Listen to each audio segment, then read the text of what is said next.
Quelle différence y a-t-il entre une crise d'origine psychique, psychiatrique, et une crise d'origine démoniaque?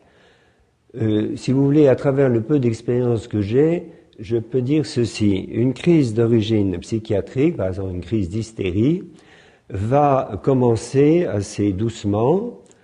La personne va se mettre à pousser des cris, à gesticuler. Ça va passer par un maximum, et puis ça va s'arrêter, ou brusquement, ou doucement. Mais vous avez affaire à un phénomène continu. Dans une crise, dans une manifestation d'origine démoniaque, vous avez affaire à un phénomène qui est discontinu. C'est-à-dire que d'une seconde à l'autre, la personne va être ce qu'elle est, elle va être consciente, elle va prier avec vous, vous allez pouvoir lui poser des questions, etc.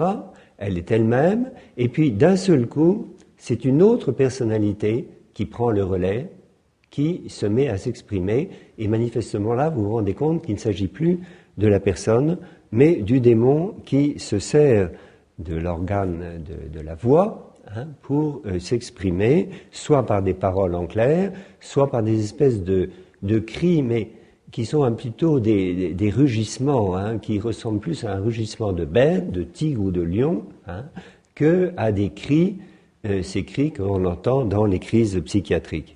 Donc je crois qu'avec un petit peu d'expérience, c'est quand même assez facile de distinguer les deux.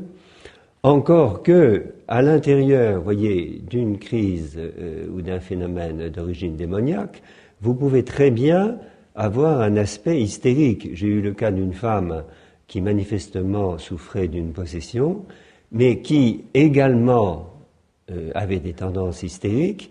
Eh bien, cette tendance hystérique se manifestait aussi à travers les manifestations démoniaques dont elle était victime.